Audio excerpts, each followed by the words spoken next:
As great-great-grandma said, you gotta have a big breakfast if you want to have a big day. Oh, we gotta check the old gain. We're up a little bit today. Oh. Good morning, everybody. Welcome to day 2 of harvest. Every now and again, bad things happen. That's just how it goes. And we almost had a really bad thing happen. We don't know when this happened, but we just noticed it. But we almost had the big machine shed burned down. We're over here at the old cooling bin. This cooling bin has a wire that runs to it. Now, the electricity that is supplied through this wire has been coming in here since like the 1980s. And so we got this box right here. Let's look at this box. Now at the bottom, well, that wire looks a little melted in there. What's going on? Well,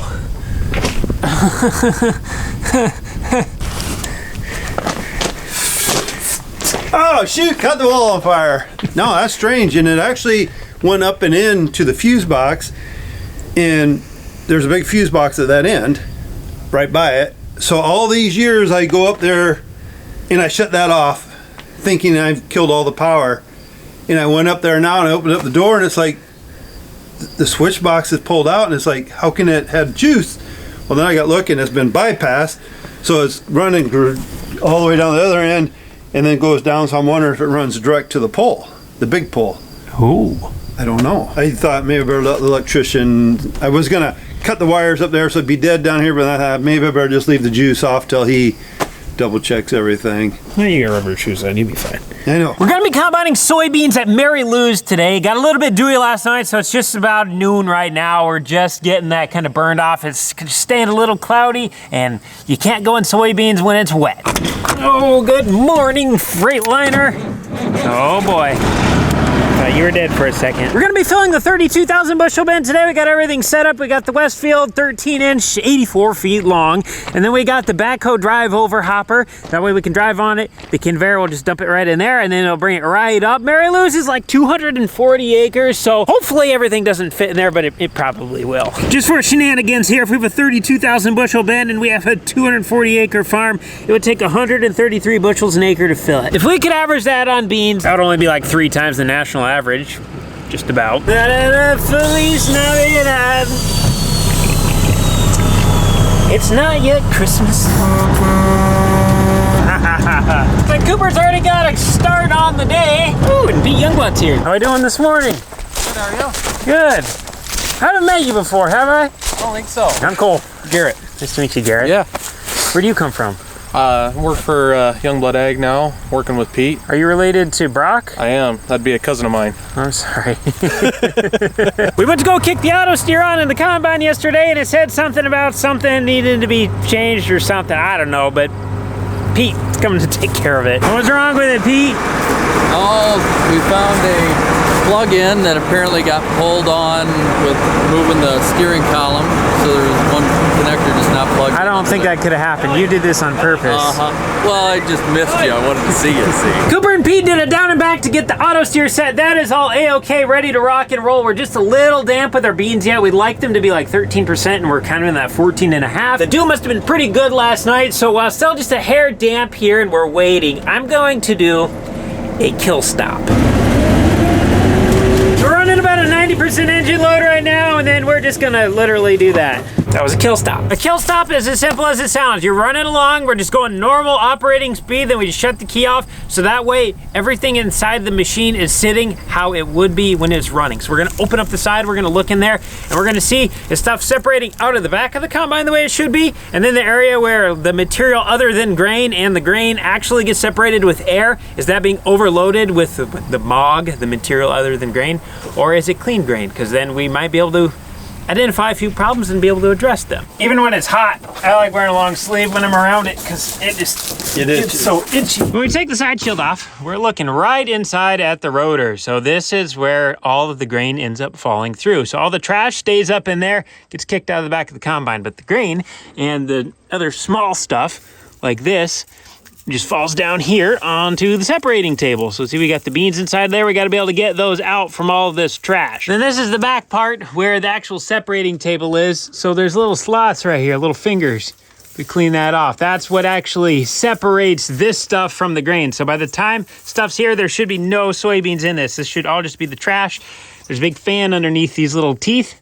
and that blows up, so it keeps this stuff suspended up, and then as it's suspended, it jiggles back and forth. The beans fall down below, get taken up into the grain tank, and then this stuff just walks itself right out back into these chutes, hits the spreaders, and then just gets spread out on the ground behind the combine. What I'm looking for is this overloaded with a bunch of extra trash, and I'm kind of looking more at that front part. I mean, there's a fair bit here, but like I'm seeing spots where I see open sieves right there, so there must be a sign it's separating somewhat well. I've got a friend who's an expert in combines. I sent him a couple pictures. I'm gonna see what he says.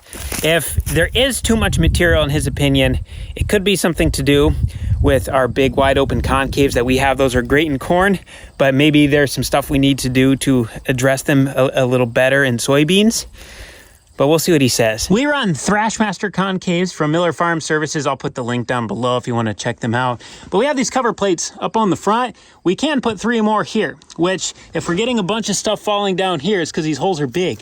So all this stuff can just fall through just like that. So we could just get 3 more of these and put them up there. And then when we get to corn, we take all those off. And so that would be a pretty easy fix. It's a heck of a lot easier than having to put a whole new concave in, because these things are like 100 pounds a piece. That's a pretty easy fix. The one that's a little bit more difficult is the back part. From this point to the back is the separator, and we got some pretty big holes right here. So it kind of makes me wonder if maybe we need to get some little smaller ones that are maybe a little more slotted, kind of like what's up there, like that. Just more surface area that's solid. I really don't know. We've always just kind of, you hop in the combine, you get it set to whatever the expert tells you you're supposed to set it at, and you run it like that. And maybe you're not always the happiest with how stuff's performing, but they tell you that's the way it is. That's just the way red machines run, or the way green machines run. And now we're kind of starting to learn. There is a little bit of an act to it. I'm noticing in some of these edge areas, we got some lodged soybeans. Lodged means they're tipped over, so they're kind of hard to pick up when they're like that. Got the auto steer fixed. We did the kill stop. We evaluated. Cooper did go grab the other globe that had RTK on it. This one had a WASP receiver, so it was moving us off our line by 3 feet. And I think now it's dry enough. We're just getting stuff kind of opened up right now. I don't know what's going on with this monitor. It keeps loading. I think our random access memory is full on it, and when it loads, it pops me off my auto steer line. So I don't know. That might be a Pete thing. Long time no see. That's right, we're back. Gonna see if we can. Oh, we got the boss here today. That's right. Brought the brains of the operation. Well, somebody's got to be it. So we went through and resynced everything with Agfinity and got stuff updated. Found there's a little bit of a glitch that's known with boundaries, so it auto swath was initializing over and over and just wreaking havoc. When auto swath initialized, then it kicked us off of auto steer, so that was the problem. Exactly. So got rid of the boundary, got rid of the problem. Hopefully. Now we're good to go. Now I have a lot of room between the bean head and the grain cart. That is for sure. We need a longer auger. Neva brought us some lunch, and then we got a surprise visitor. First day out in the field is not always the most productive, because it's just getting all the little glitches and the stuff that broke while I was sitting in the shed, you know. Does that make sense? I think everything with the auto steers figured out. That glitch with having a field boundary made it where the monitor was loading literally every 15 seconds. And then when it would load, it would not stay on the auto steer line. So just by deleting the field boundary, the ones that I spent like 5 days this spring driving around with the Ranger getting, yeah, those ones. When I deleted that, then it works. Got like 55 acres done, so I think now we're finally at the point where it's like, okay, we are moving a little bit. But we did break a blade here somewhere. Yeah, right there. Ooh, that's hot. Going with some Prairie Bear Cut sickles. Kind of this, I don't know what you'd call that pattern. Kind of aggressive looking. Looks like a Raptor. There we go. We got our fix. Boy, we're close to those tires over there. We got 67 acres done today. It was a lot of in and out of the cab, just getting stuff set. So 67 acres for getting stuff set, and then all the little problems that we had. We'll take it. I'll be back in the morning. Got about 7 hours of sleep last night, so we got some pretty good rest. Dew came in pretty heavy. Dew point was 58 degrees. It got down to like 54 last night, so probably won't be running till about noon, just solely to the fact it's going to be too wet. I'm kind of making a little shift in my priorities. We're going to be practicing Spanish first thing in the morning now, because otherwise during harvest I just get so busy. It's hard to practice when I'm out in the field running the combine because I'm looking around, just making sure everything's running right. And so I'm going to be now doing my lessons in the morning. You know the Rocky movies? I'm not a very big fan of the Rocky movies. I like the movies. What I don't like about them is when he has his training scenes. You know, he has this struggle in the beginning, and then he does this training scene, you know, it's like 90 seconds of, you know, this music, and, you know, he's beating bags of potatoes in the barn and everything, and it's super motivating. And then all of a sudden, like, that little 90-second thing of a 2-hour movie is him getting better. And so he does that, then he wins. And we look at that 90 seconds as like, oh man, that's us. When I want to be doing something new, like I'm just going to do it for a little bit and then I should be great at it. And if I'm not, I just don't have the talent or I don't have the mental capacity. Maybe I'm just not that smart. No. That 90 seconds is an unrealistic expectation. And things take time. If we want to get good at anything, whether that's farming, whether that's building bigger muscles, whether that's having a smarter brain, learning a language, it is doing it for a little bit or a lot of it every single day, consistently, without end. That is how we get good at it. Think of the language you speak right now, English. All right, I assume you're speaking English if you're understanding what I'm saying. You didn't just wake up knowing the whole language. You started hearing it from the time that you were born. And then every single day you were subject to it. Then you learned how to pronounce da. And Eduardo is saying da right now. He's starting there. And then it's going to become dad. And then it's slowly going to be, okay, I learned one new word. I learned one new word. I learned one new word. And then after 5 years, you know 50 words. We think in our minds that we can do something for 2 days, kind of. And that we should be proficient at it to the point where, like, we're competing with people who are world class. Unrealistic expectation. We just need to keep doing it consistently. Like, the way I look at it is, I should be doing this for, like, 10 years before I even get to, like, a 5th grade level. And then after 20, maybe I'm at a 10th grader level. And after 30 years, maybe I'm as proficient as someone who's a college student. And so, like, I look at it from that perspective. But then we take someone like Eduardo. He's got a fresh brain in here right now. And so he can learn incredibly quickly. Not saying I can't learn incredibly quickly, too, because I can. We all can. We tend to... We're funny. Like, sometimes we make ourselves seem way better than we are at certain things. And then when it comes to stuff that is actually a challenge and we just want to pawn the excuse, or in my mind, I just want to pawn the excuse of like, oh, my brain's just not wired that way. You know, it's a me thing, not like an actually, it's a lack of me putting effort into it thing, which in my opinion is with most things, because somebody who is truly intellectually incredible, like beyond genius, like they can learn a language in like 2 weeks. I remember hearing a story Jeff Bezos was telling when he was in college, and I think he was going to school to be a quantum physicist, if I'm not mistaken. And he said his roommate was incredibly smart. And they were sitting down trying to figure out this problem. And they were working on it for 5 hours. You know, they got their notebooks out. They're writing all sorts of notes, trying to figure it out. They couldn't figure it out. So they walked down the hall to the smartest kid in the whole school. And they knocked on his door. And they're like, hey, we're having this problem. They said it to him, standing in the doorway of his room. He sits there for a few seconds. 2. The answer's 2. They ran it back through. Sure enough, the answer was 2. And they're like, how did you know this? And he's like, well, I remember doing a similar math problem 3 years ago, and then I just put in the different numbers in my head. And the answer is 2. That is an incredible level of genius. Ejemplo. Example. Necesitar. To need. Fumar. Smoke. To smoke. Allí.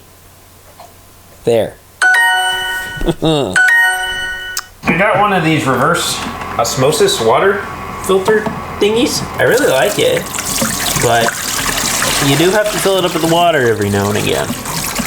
Like once a day. Do that here, so while we're making breakfast, we can have clean water. I got a cup and a half of rice, 3 ounces of ground beef. Was running a little short on ground beef, so I got a pork chop here to help substitute a little bit of protein, and then 2 eggs. This is the same amount of calories as a double cheeseburger from McDonald's, a small fry with a Coke. There's a lot of food here. Just about 11 o'clock now. We still got some pretty good cloud covered. Ground is still just a little bit damp. The clouds are supposed to disappear in about an hour, but until then, we have some office stuff we need to take care of, and we're gonna enjoy we got a half a cup of Greek yogurt here and some frozen blueberries. Ooh, I almost forgot my juice and my carrots. Gotta get those, 3 of them. Carrots are important. Sun came out, breeze picked up. It's about 2:30 now, but we're gonna hop in the semi and we're gonna go do day number 3 of harvest. Dad and Cooper already went out to the field. They got everything fueled up, greased up this morning, so that way it was ready once the dew burned off. And I am bringing the semi over.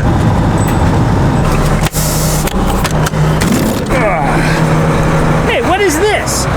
What is this?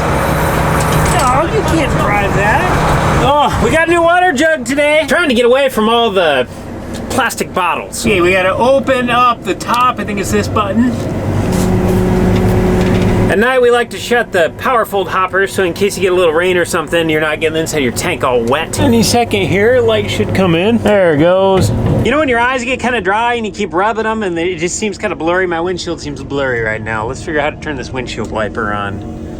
Oh boy, that's better than nothing. We quit last night with the red semi half full, so we'll have half a load on there, then Dad will take off and go back and dump. We'll have the Freightliner sitting empty, and then we also can hold a little more than a semi in the green cart. Got a little bit of outlining to do yet on this field. We're kind of in a rocky area, so I got my head kind of tipped up right now, so that way if we hit a rock, it'll hopefully go underneath instead of breaking some sickles. If we don't get as good of a cut like this, we're just gonna go a little slower. But we just don't want to hit a bunch of rocks. Like here, I don't know what, it must be a little different soil type here or something, but the beans and corn are always really short right on that little knoll. Most of the ground we farm is, for the most part, pretty consistent when it comes to soil types. Some fields have 2 soil types, some have 3, some have 4. This one's got several, so it's kind of interesting looking at the past yield maps on it. You can see right to the T on just where stuff kind of changes. Now, is it all soil type? I'm gonna say no. It could probably be a little fertility too. Just like, for example, on a hillside where it's a little bit more susceptible to erosion, there can just be a loss of fertility there too. And that's stuff that we're trying to learn about, so that way we can learn how to identify it, learn how to fix it, and then get a more consistent yield across the field. Doing pretty good right now. We're doing just about 5 miles an hour. Look at that. Running about at 80% engine load. It's about right where we want to be. If I go too fast, I'll end up plugging the head because we're bringing in a lot of material. We got all that coming in right to the center. It'll build up really thick. It's amazing how much is on that belt at any given moment. But if you go really fast, especially down a hill, it just will build up and then this can't take it away. Now this is the part we gotta be really careful in because there's some tree branches that could be over here and there's rocks and we got a little bit of a sun glare coming in, so potentially be a little hard to see. I don't know if years ago when they built this road beside us, if they took a little bit of topsoil from right here, but there's just a lot of little rocks. We need to get these trees out of here too. All these short beans that are growing are because they got shaded out from these trees. So they just simply did not get sunlight. Like right here, it's yielding 33 bushels to the acre, which is not very good for us. First dump of the day. Oh, we must have a little leak right up there, just dripping some beans out. We got a new flighting of the auger this year, so it makes me wonder if maybe something didn't get quite put back in right. Oh boy, it's dripping a lot. We got everything outlined down here now. I take that back. I have one little finger right over the front of this knoll. I think we're on load number 3. We got everything on that side of the waterway. It was kind of fun going around those big patches of grass. We got everything completely done over here along the edge of these trees. So now we're cutting our first pass across. We got the auto steer on the in-command 1200 set. It's running nice, straight line. The first pass is always fun. It's just satisfying. I don't know what it is. Stuff seems to be feeding in pretty well. This is yielding about 50 back here, so not phenomenal. That thing doesn't go off until you pull out a camera. And we're got our moisture right there, just about 14%. So yield on top, moisture in the middle, then how many acres we've done of the particular hybrid that we're in, which is that one, or variety I should say, and then the amount of dry bushels. And then this is our bushels per hour running live down here. We're just chewing away. I love unloading on the go. But what I don't love is when the sun's coming in through a really dirty window and I cannot see the edge of the bean head and we're not very far away from that tire. But watching the grain fall in is satisfying. And we can see the live weight right there. The way the camera shutter speed goes, it blinks, but in real life, it's solid and I can actually read it. It says 25,000 pounds right now. So Cooper also has that same scale in his monitor, so he can see his live weight, and then I can also see it. Just for a rule of thumb, 60 bushels per acre is what we normally get for soybeans. That is average, so if we do better than that, we're tickled. If it does better than 70, we're tickled pink. The best we have ever gotten is 95 bushels to the acre on a 40-acre piece, so that was absolutely phenomenal. We didn't even really know that was possible to do, to be completely honest. And then for corn, 200 bushels in our area is average, so if you're better than that, you're tickled, and if it's worse than that, you're not. So 50 bushels per acre right now. It could be worse, but it's not quite average yet. And a bushel is just a placeholder. A bushel of soybeans is 60 pounds. So when we harvest an acre, an area just about the size of a football field, we should get 3,600 pounds of soybeans, or about 1,700 kilograms of soybeans off of it. That is the equivalent of 60 bushels. So if I ever say bushels of soybeans, just take what I said for bushels and multiply it by 60. That's how many pounds. And if you're in kilograms, do that same thing, but then divide that number by 2.2. And that'll tell you how many kilograms. If you measure weight in stones, I don't know that conversion, I'm sorry. We're just winding up the last little bit on this rock piece, and once we get over there, we should be pretty good until we cross the waterway up on that hillside. There's also kind of a rock patch over there. Our farms are kind of nice in regards to we don't have a lot of rocks, and when we do, they're in patches. So we kind of know where those rocky areas are, and then you just keep more of an alert look, maybe run your head a little higher or tip it back.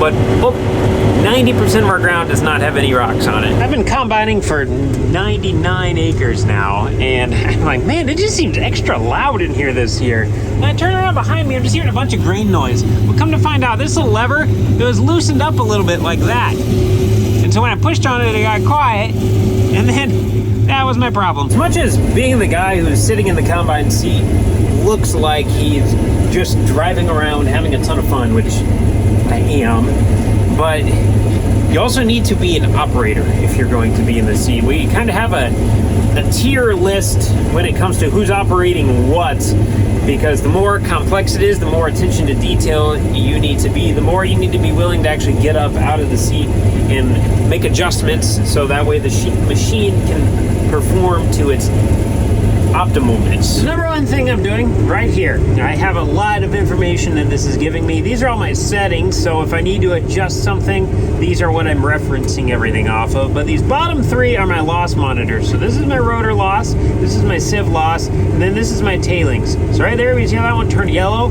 Every now and again, I have my sensitivity turned up pretty high on these, so we're really tracking a lot. But if I stay in yellow for a long time or I start to get into red, I have something going on, and that's usually depicting the crop conditions. So these are all assuming we have good crop conditions, which we check that before we get into the combine. But as the night goes on, we're going to start to get more still air, the dew is going to set in, things are going to get tougher, the machine's going to start pulling harder. We're definitely going to start noticing some differences here. We want these ones running about the same, so that's really what I'm keeping an eye at. It's kind of, they both have similar fluctuations. That's what we're looking for. Then the engine load is how fast I know to go. That's my speed up there. But I want to be running that somewhere around that 80 85%. I'm gonna bump up in the 90s every now and again. It's gonna fluctuate, but baseline, I kind of want to be running 85. That's just gonna help the longevity of the combine, the engine, so that way we're just not grinding into the wire all the time. Then I also need to be looking ahead for rocks. If I see rocks, I obviously want to lift over them. I gotta be paying attention to what's coming ahead. Like here, we're gonna have a dip, so we're gonna have to lift up when we go through that. But then I'm monitoring the feed. How even is this feeding? So I can adjust the speed of that reel, and then I can also raise it and I can push it forward or back. I can adjust my air on my Curry air bar and the angle that I wanted to have it at. I actually have it off right now because we were having some issues in the hills. We talked to them and nobody has power issues but us. We have a 550 horsepower combine that it is tuned. So it's tuned to 550. Our beans are also like 13.5% right now, and we haven't had a frost yet. So they're actually staying in the pods pretty well. So for this hillier part of the farm, we decided we were going to undo it so that way we could have a little more power, because there were some areas we were having to go like 2 miles an hour, and it takes a really long time to get done when we're going 2 miles an hour. Now this is not a speed game by any means. I want the bushels in the tank, but we undid it. We did some testing behind with these wetter soybeans. We're not getting the shatter off the head, so the air bar at that point is just helping stuff feed in, which the reel seems like it's doing a good job right now. So if we get into some stuff that's a little drier, or maybe some beans that are a little shorter, because these are pretty tall, then we'll be definitely turning the air bar back on. But it's kind of one of those things. You just play with the conditions you have, and you use the tools you have to the conditions you have, and you don't use everything all the time. So like right there, I had to lift up because there's a big rock. And then I also have a nice big rock right here. But they made this little like catch piece, which it does its job because they caught this one. That's a big one. Hold on just a second. I went over this little spot. I lifted up right there because I thought those were rocks, but one of those is smashed. If there's a wild ostrich in these woods, I want to know about it. Holy smokes. What is that? Oh, those are mushrooms. What in the world? That thing's the size of a grapefruit. Why are they so swollen up like that? Oh yeah, these beans look nice. That's all we got left back there, probably 30 acres maybe. Forgot the safety bar. I always do that. You always put the safety bar down when you're working underneath the head, because if the hydraulics were to give out for whatever reason, you'd have a 10,000 pound head falling on you, which no es bueno. Okay, let's try this again. Fire everything up, here we go. Beautiful sunset tonight. The sun gets a little bright, we can just put that down and oh, look at that. Oh, beautiful. We spent the last couple hours outlining, and we've been kind of the hillier part of the field, but now we're on the flatter part, we're on auto steer. I think it's time to see what Neva made us for food. Looks like we got our carrots, and the most important thing, and then we got some eggs, rice, and I think there's hamburger down below. Just about 8 o'clock. We got the reverser on right now. We ended up plugging something up in there.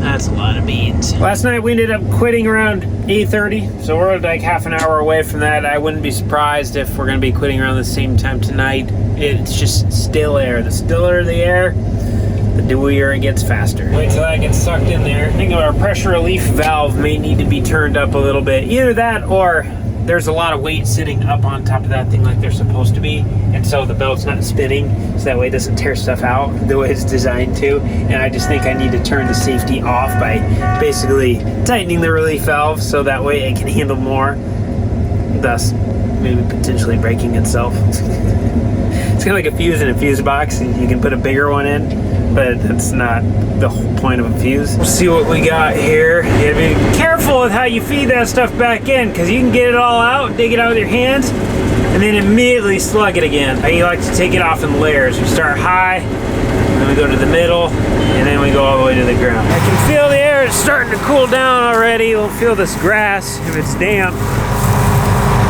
It's starting to get there. Found a couple gifts. Dinosaur egg. We're gonna fill up the hopper one more time, and then I think we are going to be dude out. I was just going along, and then all of a sudden my sickle just completely stopped.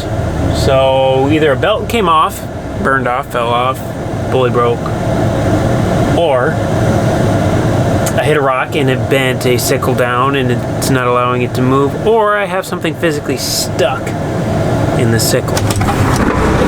I'm guessing one of these got bent by a rock or something and it's wedging the bar. Need the leaf blower. I cleaned it off in about 10 seconds. Over halfway through, haven't seen anything so far. If something's broken, you like it when it's obvious. That way you know what to fix it. It's frustrating when you don't see anything being problematic, because then you don't know what's wrong. And what's even worse is when you don't see what's wrong and it doesn't do it all the time. This should be something fairly simple here though. There we go. Belt's still here? That's weird. Start with the machine. Make sure Cooper's got his fingers out of the way. Oh, so now it works. What in the world? We're getting topped up with diesel tonight, so that way it's all ready to go in the morning. Ready? Last load of the night. That semi's basically full. This one's full, so we're taking them both home tonight.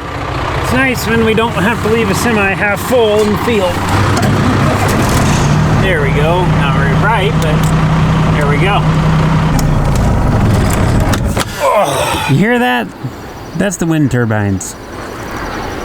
It's kind of funny because over at Mary Lou's where we're at, we're kind of down in the bottom of a valley and we're a little bit surrounded by trees and big hills. No wind there at all. Dew sets in. Here, no dew. I've only got 2 meals down today so far. I need to get 2 more in. It's like 10 o'clock. So this is meal number 3.